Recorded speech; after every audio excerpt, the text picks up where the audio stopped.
camera off. This is our 52nd meeting together. That's like a year of meetings technically. So a lot of different meetings together. I'm gonna stop the camera here.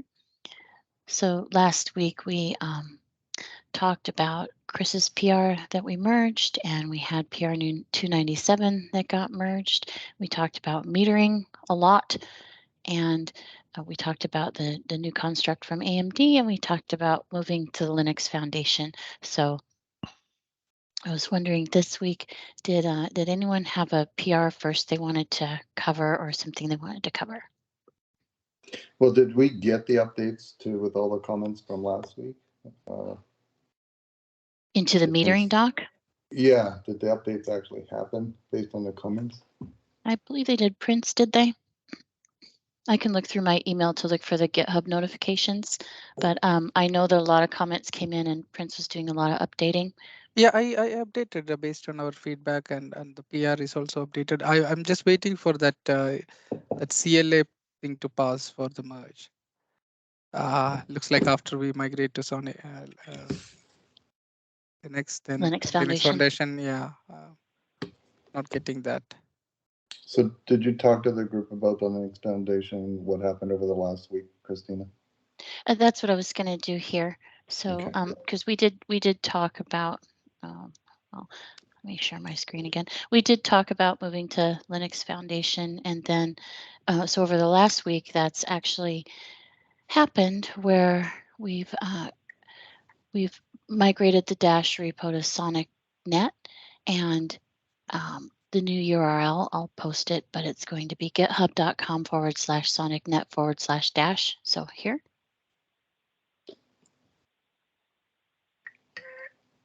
Any questions from anyone on the call? Was that completed? I think it was. Yeah. Right? Mm-hmm. Yep. Jan Zhao did that for us. Mm-hmm.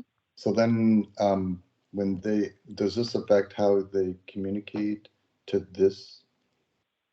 Not so far. Nothing so far. So you just keep nothing so far. Eventually, the mailing list, etc., will change. It will be Sonic Linux Foundation, something like that. Yeah. Can find that. Yeah. So right now we're sonic-dash@googlegroups.com, and that will change, but that'll take a little more time. But in the meantime, we can still use what we have, Gerald. Sure.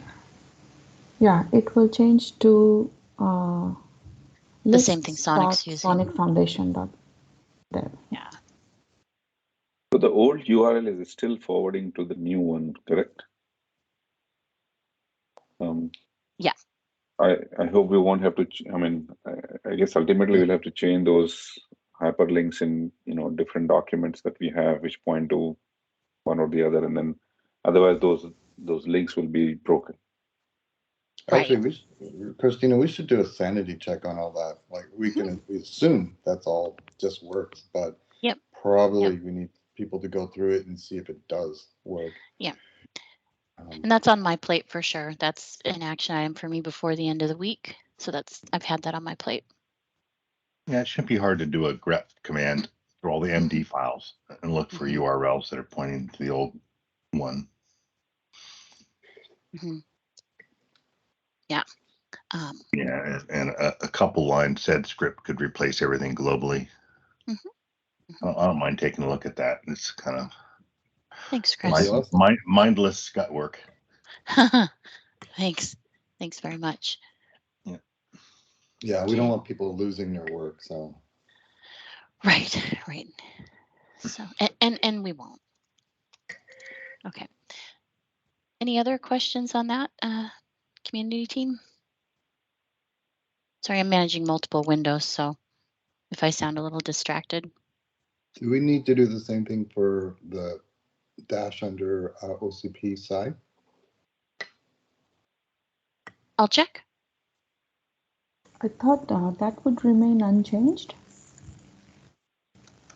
since Psi is still under OCP, but I can double check too. But we didn't have dash under that before, I don't think, did we? No. That's true. We just merged the dash API file to OCP Psi. last week or so. And the PTF also is still hosted. The test framework is also still hosted in Psi for Dash.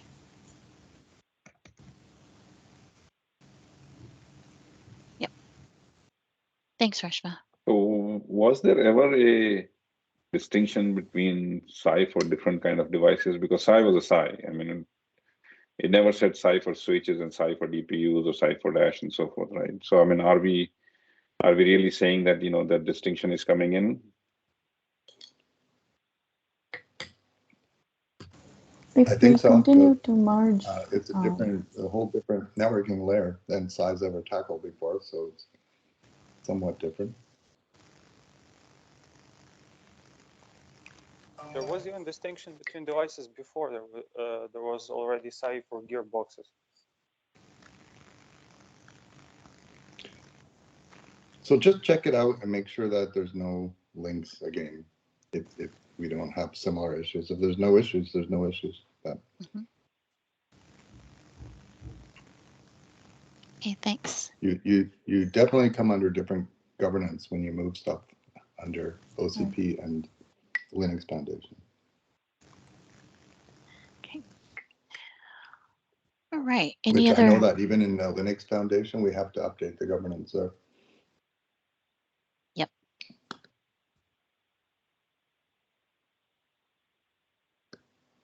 Okay, and so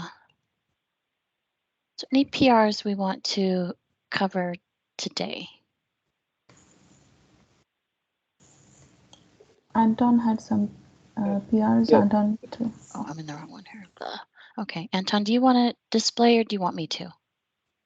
You can display. I have only one PR, it's 315. I thought that I actually added screens to review, but maybe after removing it's changed. So this is our extended VNet to VNet test cases. Right now, after we have merged script, so it's passing on CI, so I need only to fix the CLA, and it would be good. So just I'm like to have comments to the pair. So you have Mercha on this one. So this is a request, so you're not assigned it, just a suggestion. Okay. I'll have a look. Okay. This was the, you know. It's a test plan and test cases. So yep. Awesome. So, and, these are all brand new. Yep. And I also updated an old PR with test plan only 270. So right now it exclude ENI test plan because ENI has been merged, and 217 right now includes only like new stuff. After merging VNet to VNet, I will update 217 once again. But just want to let everybody know that 217 it contains also changes in some root documentation and some links and so on. So it's anyway it's needed. Okay. So VNet to VNet is the starting point, implement dash mechanisms, VM to VM, blah, blah. So route LPM, underlay, state blackle, state tracking, telemetry monitoring, blah, blah. Yeah, if anyone wants to take a look at this. Hey, sorry, I mean, I joined this a little bit late. I saw today we're going to talk about the metering. The AMD folks will talk about metering, right? So we can. We were just going over whether anyone had pull requests they wanted to talk about first. Okay. Mm-hmm. Yeah, so we were looking at Anton's 315 here. We can certainly talk about metering if we want to shift over to that. Go on. Did anyone else have an urgent PR they wanted to cover? I have a question regarding, and it ties into the discussion earlier with the Psi API for Dash. Okay. What is the whole Psi API for Dash? How can I find everything that is supposed to be supported in a Dash device? I even reference some documents, but it's like bits and pieces. So if I go to extensions, experimental under SI, I can find some Dash APIs, but then the underlay is from Sonic. Then I found another document that specifies underlay portion, but I don't see any like port stat, even like, I don't know, bytes TX, bytes RX on port. Those stats are available on Sonic, but not in the document. So I wonder, do we don't have stats in a Dash device or somebody missed them? So how can I find the one single place where I can see all the API for a Dash device? No, I think in one single place. I think that here we have this, right? So the other one I think is all the automatic generated those attributes has to be supported, right? So that's key part of the overlay. So then the underlay I think has been listed in this document. Here, where I'm pointing to, Gohan? Yeah. So here, for example, I don't see any port stats. Neighbor, next hop, listed. packet, police, or port. Here's port. So we have. Yeah, but no stats. So that means Dash device does not have any port stat? Okay. I don't know, like Prince, did we, I mean, I think do we need to post stats there or? So I think the initial idea was to have stats and counters based on ENI, those things, right? So we didn't put the port stat explicitly here. ENI, yeah. But so I before agree. ENI and we calculate, yeah. Yeah, I think if that's something missing, then this is the place that we need to add, Moshe. Like and where can I find a similar list of all the Dash APIs? So that's how overlay, can I make right? That's all the extension headers. At least one thing that I can suggest is Marian has provided an AppDB to SI mapping. So if you look at the same document, there is a mapping section. So for the current scenarios, it's already covered. So I think where's the mapping section? If you're looking for SI APIs, right, as Gohan was mentioning, if they are auto-generated from behavior model that we are putting in, then we should just always basically go there and then just run this simple script and then just auto-generate it, because anywhere you document that thing, it'll go out of sync with ever-changing, models, right? So I think we just basically are always looking at the stale data and the documentation. It's always be the right thing to dynamically generate and then see this thing, what it is, right? The API should be standard though, to refer to, and it should definitely, as you're saying, should have the latest from the behavioral model. And that's exactly what we had asked for about a week or so ago during the break. And Marianne generated a new set of APIs based on the current behavioral model. And that's the one that's been reviewed and checked in now. But the community will refer to the API header file in SI, Yeah. So I think in the document for the overlay, you can just point to a link to the latest, the master for the generated API, right? So then we won't be able. So then we'll get out of this outdated things, right? So it will be always the latest one. But it's not self-documenting, isn't it? When you get the APIs, are they self-documenting? Is there any I mean, the API is all the attributes, right? So people look at the header files, knows what need to be, all of them need to be supported. So you're saying here in 3.2.9, we need to have a pointer to a link in the master that Marian updated in SI? I think you can still have the table, but also put a note saying, okay, for the latest one, refer to where place, right? So, because this one, I think it's going to be difficult to maintain. Yeah, I agree, Gohan. Yeah, for maybe overlay, in the I think. Future, but I agree, but in the future, that's probably true. But I think at the beginning, it's nice to have these documents. Yes. And yeah, I have another concern though, is when we keep saying Marion compiled this, like, do we have the compiler? Do we have the API generator? Or is it only? Yeah, of course we have. Only? Yeah.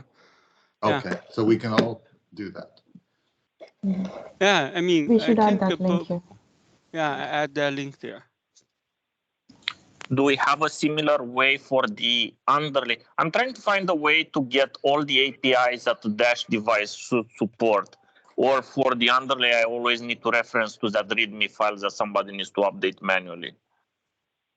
No, for underlay, we have this section, right? I mean, I'm not sure what you're looking for, because all the supported underlay is part of this document, and for overlay, it's the auto-generated files. Because underlay, there are many other attributes in Psi, which probably is not applicable to Dash, and that's why we explicitly called out here. So if there is something missing, like port stats, we can always add to this list. Yeah, so if I merge this table, yeah, so if I merge this table with auto-generated one, I will get the full Psi API supported on a Dash device. That's the expectation. That's right. Is there any way to auto-generate this table, or I always need to refer to this document that is manually created?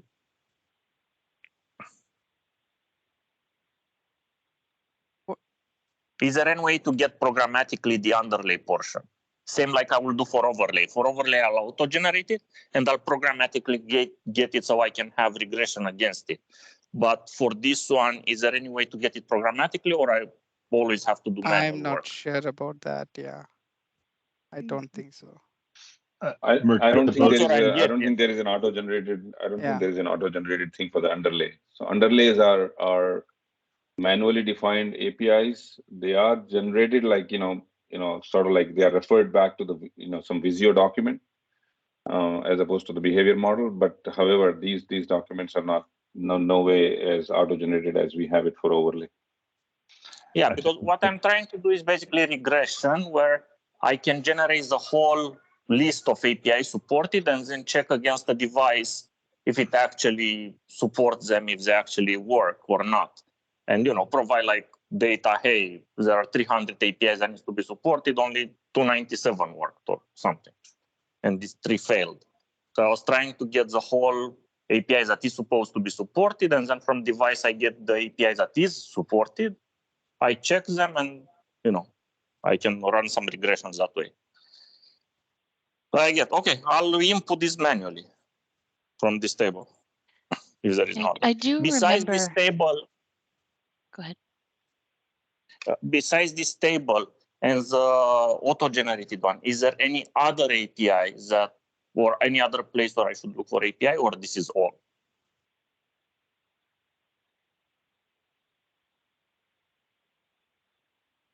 Prince or Gohan, is this everything? Yeah, this is everything. I mean, I don't have plans that we know of. Yeah, but like you mentioned, if there is something you find missing, then probably give us a comment and we can add to this list. Because even recently we added 2 or 3 extra attributes. Yeah. Yeah, I mean, if it's a bug, it's a bug, or if it's missing, that's fine. I just want to make sure I'm looking in the right places and there is no other place to fetch APIs. This should be it. This should be it. Okay, so perfect. Thank you very much. We're going to add port stats to this table then? Is that a so someone's going to go in and either I can do it or someone can do it and, do a suggestion to the to the document of the PR. So port stats. Okay. Okay, do we want to do a different PR or shift over to metering, which Gohan wants to talk about? Going once, going twice, more PRs. Okay, maybe we can shift over and talk about metering then. So last week, you joined a little bit late, Gohan. So last week we talked about, let me pull this up here. Okay, so last week we talked about metering from Prince, Gohan, section 1.5 in PR 313, and then we also talked about PR 296 from AMD. So which did you want to go into? I think it's PR 296 from AMD. Okay. All right. AMD, would it be okay to talk about this for a bit? And did you want me to present? Do you want me to present or do you want to? No, I'll share my screen. Okay. Yeah, can you guys see the screen? Yeah, I can see. All right. Yeah, so I think last week we had the metering requirements that was presented by Prince. So that kind of gives the background for this proposal, which lays out the AppDB objects for the metering based on the requirements that was presented. So I think last time when we covered this PR, there were a bunch of questions around this. So just to give a higher level idea, we came up with a bunch of slides just to give an overall picture.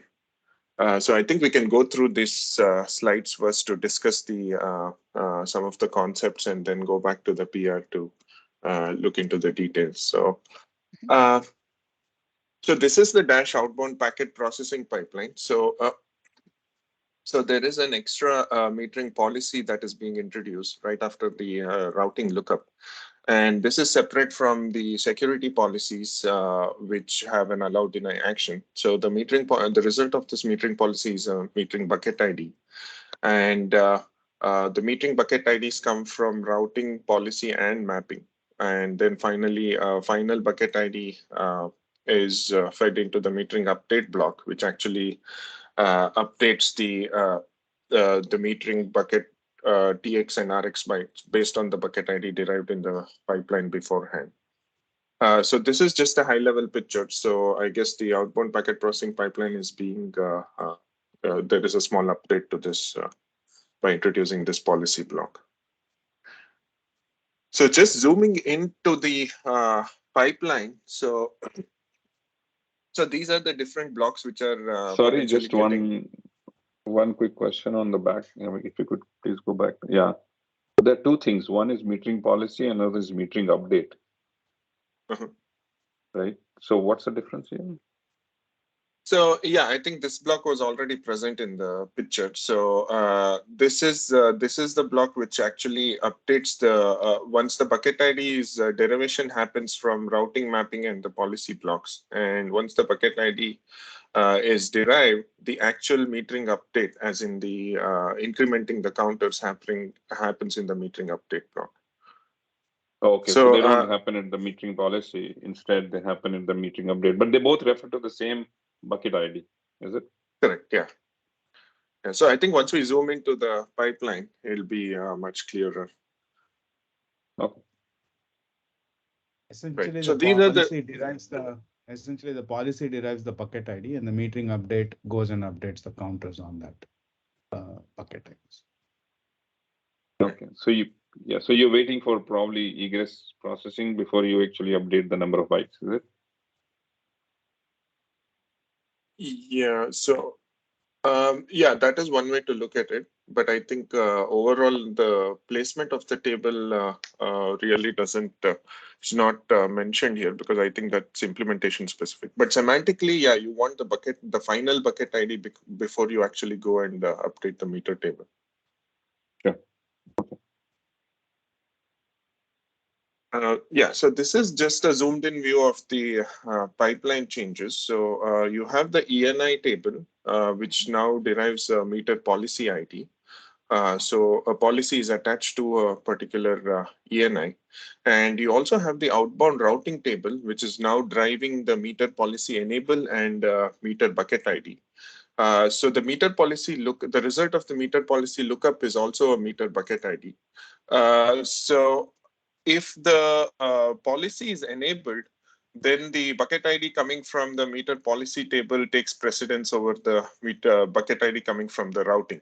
So this is in line with the requirements that were established last time, right? So we want the policy, route, and mapping. This is the precedence requirements according to the Azure requirements. And also there is a override flag that mapping gives in, which gives the final control over whether mapping bucket overrides. So that part is coming here. The mapping table also gives a meter bucket ID. and an override Boolean. So if the mapping override Boolean is set, then the mapping bucket ID takes precedence over the policy or the routing bucket ID. So, and going further in the pipeline, the final meter bucket ID is derived based on this decision graph, and that goes and indexes into a meter table, which is on a per ENI basis.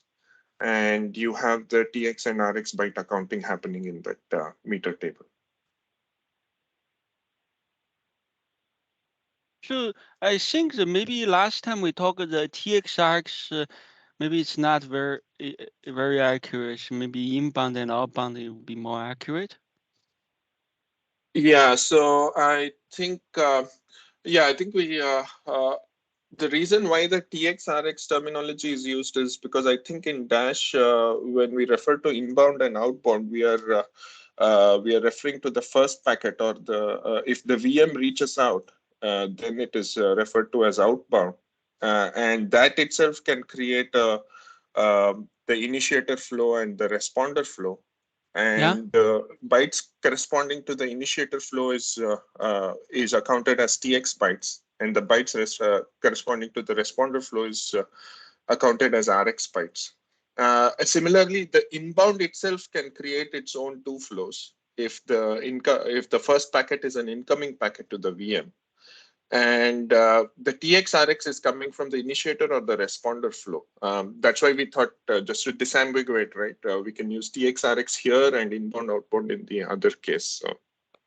No. Sorry, this part I didn't understand. I think it may be more, I mean, trying to make it more consistent, right? So, because sometimes the flow is initiated by the, from the internet, sometimes initiated by the VM.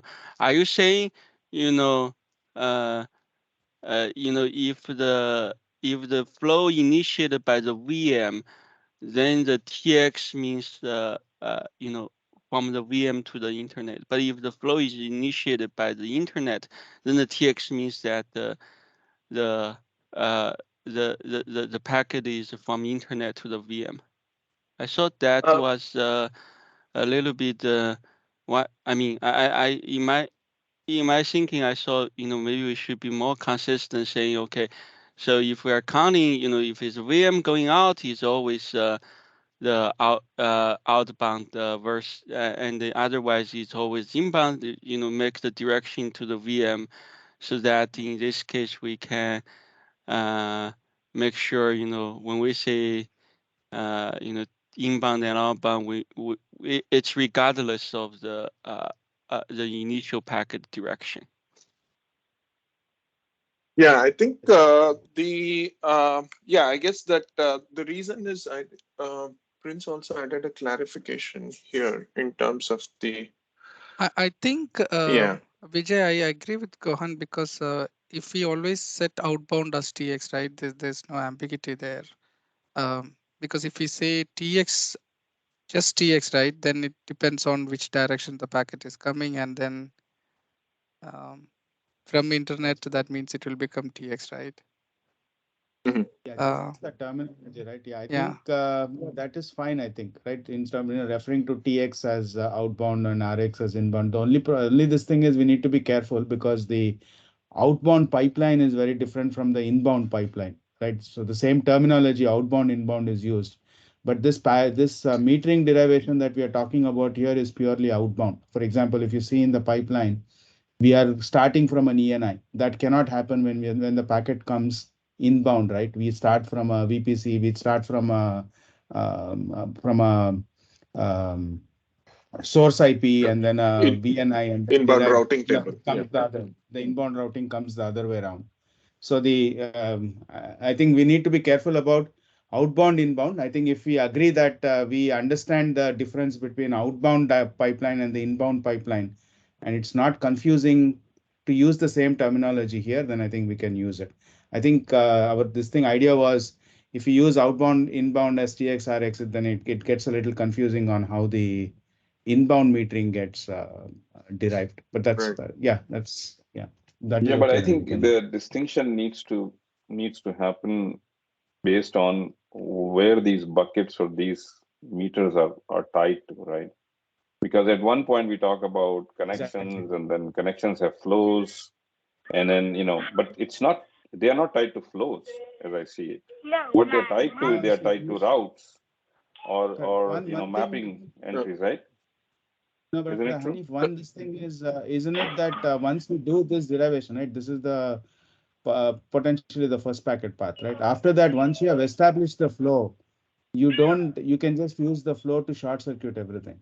Okay, agreed. I completely agree with you that flow, once the flow established, that everything is short circuit. But flows essentially have either inbound flow or outbound flow, because flow is unidirectional. Because flow is flow is bidirectional. But okay, here's the problem, right? No, yeah. Here's the problem. Connection is bidirectional. We have every connection has two flows, right? No. Let me ask this question, right? So here's the problem, right? So say you have 1 meter bucket. And you map to two flows. One flow is initiated from the VM. Another flow is initiated from the internet, right? So they both map to the same meter bucket. But in this case, if we are deriving that, isn't that will count the TXRX differently, but they fall into the same bucket? So some TX sometimes count from VM to internet, sometimes count from the internet to the VM. Isn't that will cause a confusing? So just to this thing, right? Just to for your the example that take it with an example. Right? Let's say the VM is establishing a TCP connection, a web connection out, right? So now in this thing, there are potentially the way to look at the connection is two flows, right? There's one flow with desk port 80 and some source port, and then there is a reverse flow when for the packet to come back. Which I think we are referring to the R flow, which is dest port, whatever is that source port we used, and source port is 80, the traffic coming back, right? Yeah, that is correct. Right. Yeah. Right. So that is the this thing. So both of them have the same. But there's another flow, right? So one flow is initiated by the VM to the internet. Another flow is from the internet to the VM. But if your TXRX, depending on the initial direction, then on one flow the TX is counting as going out from the VM, and other flow is TX is counting from internet to the VM, but they fall into the same metering bucket. So in that case, the metering, the TX is sometimes count the packet from in two different direction, right? So isn't that a problem? Actually, but we should I think have for inbound and outbound, if we have TXRX for inbound and per connection, and TXRX for outbound per connection. That will clarify and get accuracy. I think the Gohan, the way I look at it is you have a meter table or a bucket ID associated to an ENI, right? That's the combination. And in that context, right, any packet that is going out of that ENI will be the TX or outbound, and incoming is RX. So because this is the ENI and the meter bucket, right? It's just not meter bucket alone. So sure. I saw the ENI is corresponding to one VM, right? Yeah. So this VM could have a, outbound traffic could have inbound traffic, right? So that's where the TX and RX referring to, right? So right. But I think the first initiator, so if the first packet happens to be an outbound packet, you have already established the reverse flow, right? So when the incoming traffic from internet to VM in your example will get accounted against the RX bytes in that same bucket ID. So it's not like it will go to different bucket IDs. But what if the first packet is from the VM to the internet? Right. So VM to internet is the outbound. Inbound VM, yeah. So let's say VM to internet, right? So just sorry, Vijay, I interrupted. So let's say we the traffic is 80 to port 2000, right? From source port 2000 to 80. So that one, let's say we derive a bucket ID of 10, right? So in that, all the TX bytes going from the VM to the internet be accounted against TX, and on the same whatever traffic coming from port 80 to 2000 will go on the RX bytes. Yes. Now, let's say you are going to understand your question. So let's say there is another connection coming from some port 5000 to 8080, 8080 being on the VM, right? So if this is the case, we will derive another bucket ID 20, which is not shown here, right? That is the inbound pipeline, right? That will come from either the peering or the inbound metering rules. Inbound routing rules, right? So from there we derive a metering ID, let's say 20, right? In that we will have TX RX again, right? The TX could still have the same notion that TX is going from the ENI out and RX is received by the VM if you are being VM centric, right? But it will be two different buckets, 10 and 20. But okay, so but I think maybe the missing part is this you know, this metering table, right? So it doesn't tells you on what basis used to determine whether it's count TX or RX. Maybe, you know, because you only have two input, ENI ID and the meter bucket ID, and then you get two output TXR. Maybe you need a third input to saying, okay, what is the metadata we use to determine TX and RX? That makes more clear, right? So. Yeah. So I think so that the direction itself comes from the connection, right? So once that the connection has the TX and RX flows established, so there is you're right. There is a direction component in the actual implementation pipeline, which goes into the meter table, which actually tells whether to increment the TX or RX based on which flow it hit. Direction is available in the pipeline. It just needs to be used in this lookup, right? So no, I don't get the direction part. Sorry, guys. I think what happens is that for when you basically have a bucket has RX and TX. At certain point, what is it? Because in your example, when you mentioned about going from VM to the web from port 2000 to port 80, you are essentially are counting TX that are getting transmitted out of ENI, and an RX is the one that is coming into the ENI, which is the VM, right?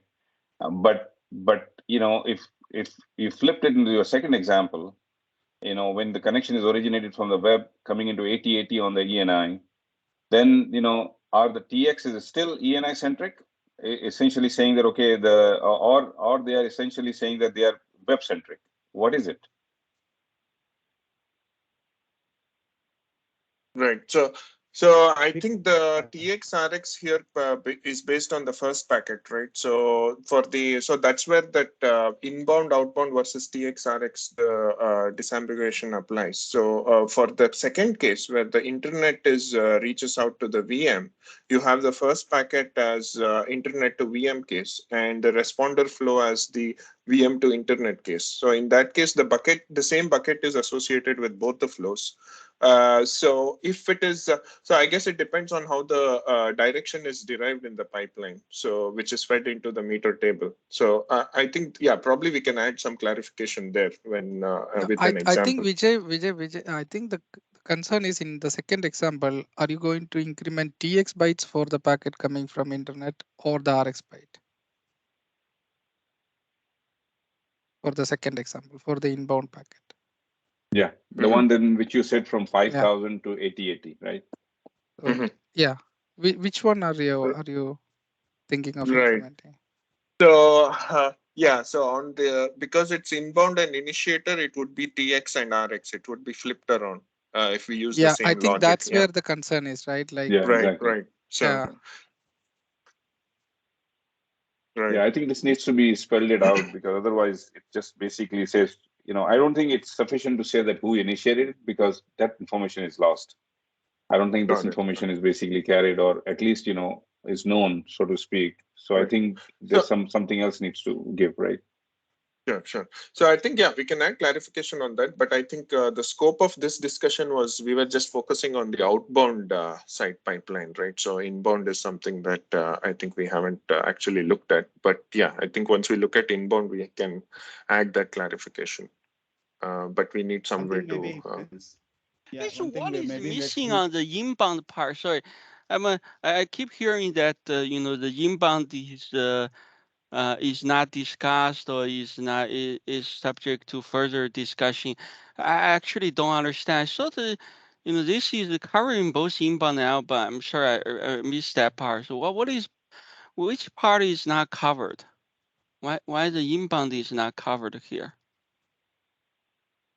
So yeah, the inbound. The inbound pipeline itself looks different because in inbound we have the inbound routing table. Currently, the inbound routing table is giving the bucket ID, but we also need to introduce the policy into that inbound pipeline and also go through the cases, right? So that is the part that Prince was also referring to. That we need to just go through all the cases from the requirements point of view and make sure that. The metering bucket and policy at the inbound routing level is indeed sufficient to cover all the requirements. So that is an exercise which is kind of pending. So we are trying to do it in phases, right? So just make sure that all the outbound requirements are satisfied and then come to the inbound.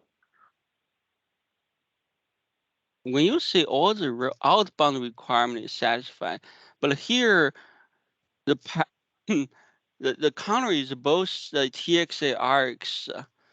Are you saying that currently we only cover the cases where the initiator of the connection is from the VM to the outside, but we do not cover the cases where the initiator is from the internet to the VM?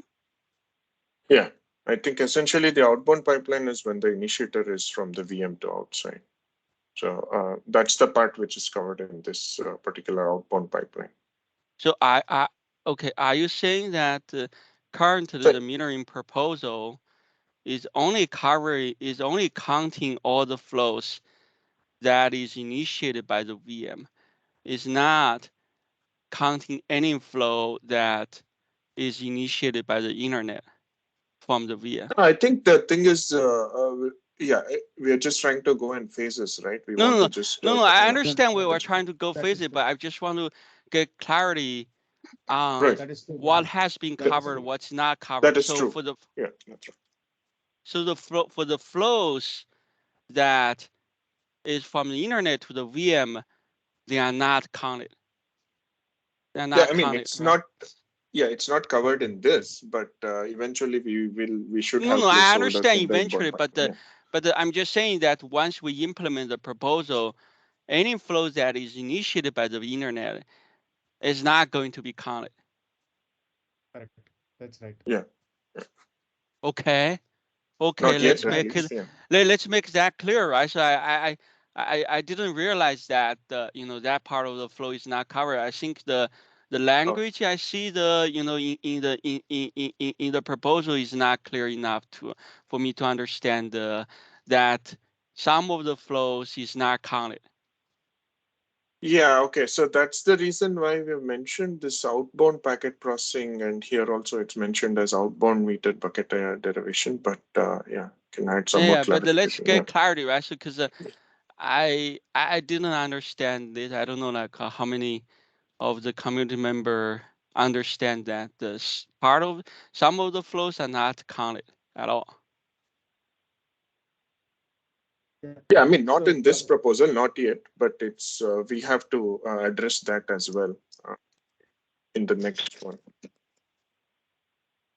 So one from requirements, Gohan, I think we have left in the HLD, the requirements also leaves this thing as we will. I think we just have to look through it. Looks similar, but the way we derive, right here, we are starting from the ENI. There we don't start from the ENI. We start from the inbound routing table. So there is some slight differences. I think enumerating all the cases that are there, I think in the HLD also, I think Prince left it as we will do it in the next phase. I think, Sanjay, one clarification there is even in the inbound flow, it is tied to the ENI. If we look at the HLD's last requirement, so we have the bucket ID tied to the route rule table, and route rule table is part of the ENI.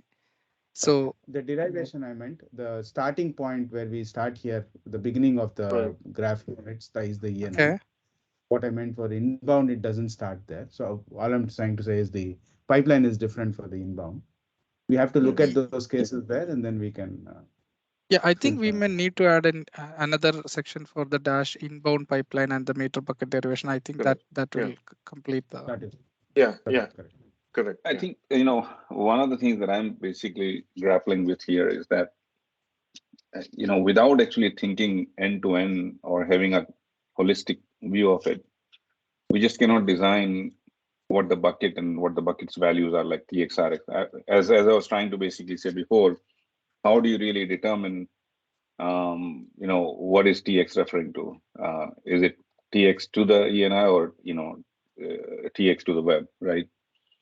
So since we have only thought about, let's say, or only working on right now, at least initially for the outbound, then the definition may basically be revised or certain things basic. So what I'm really getting to is that at least at the design level, we should think end to end, and really taking into account of these scenarios before we start to really come out with these data structures, or at least start referring to certain fields which may end up need to be revised because of the fact that we have really not taken into account of other things as well. I don't know if all of this thing makes sense. Are you just, and if are you saying that whether TX should count, for example, for inbound traffic, in which direction TX should account and which direction RX should account? Is that what you are referring to as No, not what I was considered? saying is that basically, just calling it TX and RX on a bucket level without basically specifying what it is counting, whether it's an inbound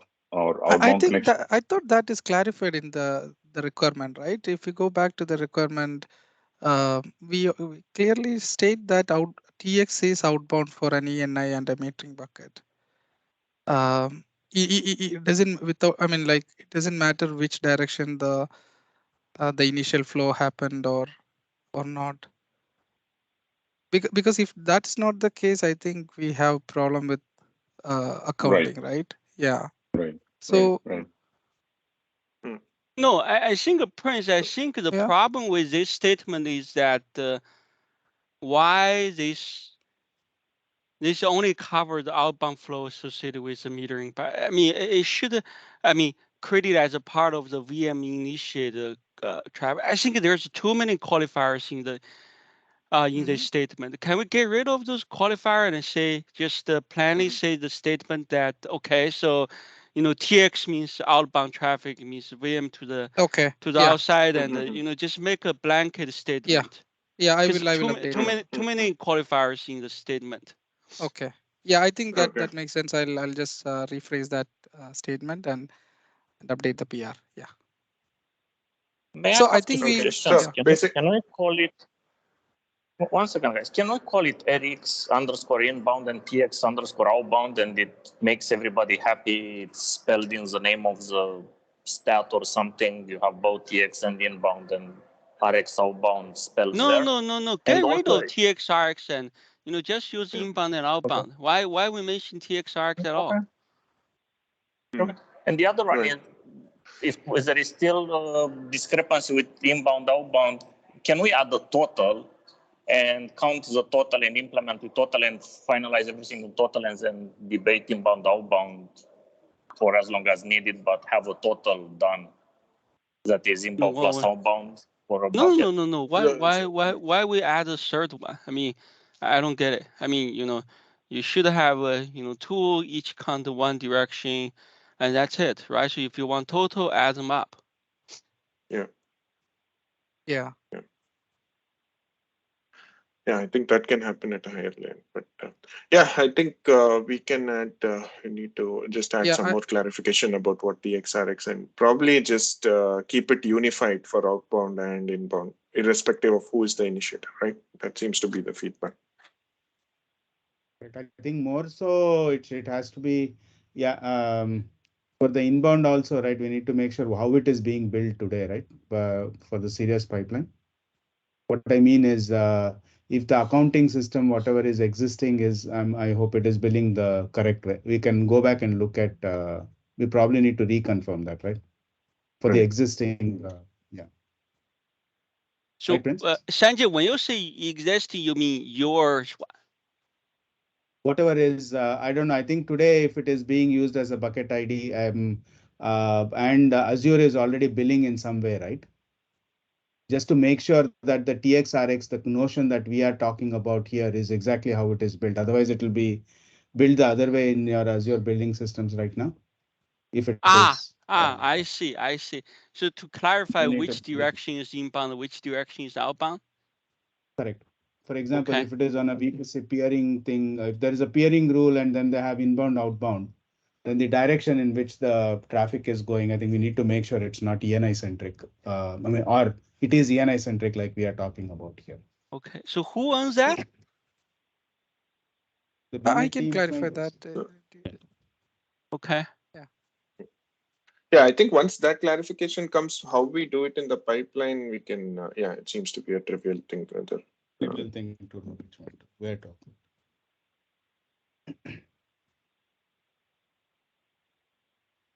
I'd like to just understand something better. I thought I heard earlier you say that on the first packet of the flow, you establish the bucket ID. And then for all packets of the flow after that, that bucket ID is used. But there's two counters in there, one for each direction. But if a packet came in the opposite direction of the initial packet, like there's also, bucket IDs based on, for example, the inbound route table and stuff. Would those not get you to the same bucket, or they would get you to a totally different bucket, like that you have to use the bucket that was established on the very first packet? So when you say packet coming back, are you talking about the same connection or are you talking about the same connection? So let's say the first packet of the connection is outbound and we follow this pipeline on this slide and we get to a bucket ID. If a packet comes in the reverse direction, I thought it was said that you would just use the same bucket ID, but with like the opposite counter. Correct. That's right. But however, if a packet came in the inbound direction, there's also a way to get to a bucket ID, right? Like the inbound route entry would have a bucket ID, and maybe there's a policy table and whatever. Would that But in that case, it already matches an existing connection, right? So it won't go through I'm asking like sort of a high level question. Like, is there a way based on receiving a packet to get to a bucket ID? Like sort of a stateless way to get to a bucket ID, or like, do you have to use the bucket ID of the first that you established from the very first packet? So one thing, let's say in the ACL case, right? Let's say we allow this is not, it's a stateful this thing, right? So let's say there is a allow statement in the outbound direction. Now leaving metering aside, right? If you just take ACL, right? So if we allow the connection out, then the reverse traffic is also allowed, irrespective of what the rules are. In the same way, the same thing applies to the metering bucket too. So once we derive a metering bucket for a connection on the outbound direction, the same metering is applied. It is accounted against the same connection. Now, if you have a new connection that is coming, that might derive the pipeline itself is very different. So the bucket ID that is derived, the mechanism is very different than what is shown here. So that would potentially, I would expect it to derive a different bucket ID. Okay, that's my question. So depending on like which direction the first packet is, you might get to a different bucket ID. Right. Yeah. Right. Okay. So in that case, if let's say I'm going to the same port 80 onto the same server, but I'm initiating a new connection from my VM, and it is, let's say, it's port 3000 to port 80 now. So it's a new connection, but to the same destination. Would I be going to the same bucket ID, or it will be a different bucket ID? Depends on. That depends on how the bucket ID is derived in this pipeline. It could be that if it's But what does it depend upon? Perhaps let's ask this question. What does it depend upon, and then in which case it will be the same, and in which case it will be not the same? Actually, here I think it would be the same. The reason is because the metering policy is based on the destination IP, right? Which would be mapped to the same. It should map to the same thing, or it could come from if it is not, it's not going to the internet, or it's not the policy, but it is mapping entry. Mapping entry is also destination IP based. So I think it would the pipeline would derive the same bucket. Not as a factor of where the bucket IDs are derived from, right? Yeah. Right. So it would be the same. Yeah, and then your destination is based on the route entry, or is actually the ultimate IP address? So that depends on the. I think that is the whatever the Prince had mentioned, right? In terms of, so there are three different ways, and there is priority. So there is a bucket ID that can be put on the route entry. There is a bucket ID. There is on the route entry you could enable policy, and you could also have the route entry would point to any particular route entry could point to a mapping table, and that mapping table destination IP, the /32, could have a metering bucket ID associated to it. So it depends on what case we are talking about. Are we talking about inside the VNet, intra VNet case? Are we talking about intra VNet different AZ, or are we talking about VNet peering, PL mapping? Okay. and so on. I got it. So I think, so this pipeline is just kind of idea catering to all the requirements, and based on the what is the exact scenario, you have to configure the routing or mapping entry accordingly to derive the right bucket that you want. Right? Okay, got it. No, thank you. Is this a decent stopping point, guys? It's 10, or do you want to keep going? Okay. So Yeah. No, we had, can. But what would be the next step? I think we haven't followed through all that, right? So we need to continue. Yeah, so I think we just wanted to introduce this other thing. I mean, like just, this is just kind of explaining how the bucket IDs are mapped. So probably we've addressed some of these things. Yeah, I can probably just quickly go over this. So this is essentially showing like if you have that n bucket IDs, you can have one bucket ID in this particular example, which is referring to a peered VNet 1 traffic. Bucket ID 2 refers to peered VNet 2 traffic, and so on, right? So now each of the bucket IDs are mapped to ENIs where they need to be accounted. So in this example, the ENI 1, you have bucket ID 1 and 3, which is mapped to that. So when you map this bucket ID, internally what you're telling is that I need to account these types of traffic on this particular ENI. So these dotted boxes are essentially the hardware resource, so to speak, where the actual accounting will happen. So now, okay, let's address the fact that why this particular mapping is required, right? So if the billing is done at a per ENI level, and but if you look at the bucket IDs, the bucket IDs themselves can be associated with mappings, which are at a VNet level.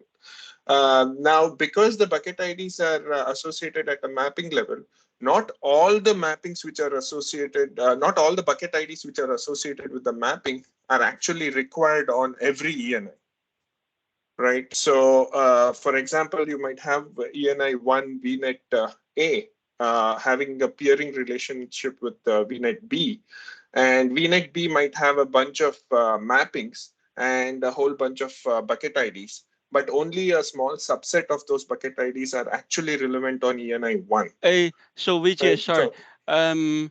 I think people may start to get dropped, but I think looks like this is not a very straightforward concept that people can comprehend in about 2 or 3 minutes. I suggest let's talk about that in the next meeting. Yeah. So this seems like a really something that is not very straightforward to comprehend. Complex. Yeah. Okay. Yeah. Sure. So I think that's. I think one of the things is that let's make sure that we basically talk about in the next one. But at the same time, if you are able to put some write up a little bit on this one, like on the pipeline and these things, that'll be great. I think these slides are excellent. But if there happens to be a little bit of a detailed description of that, that'll probably help as well. But another thing is, thanks a lot. Really appreciate all the hard work on, explaining this thing. But do you guys plan to share these slides, please? Sure. Yeah, we can share this. Yeah. I was planning to just put all these diagrams into the HLD as well. But yeah, we can share the slides, definitely. Okay, guys. I'm going to go ahead and stop the recording. It's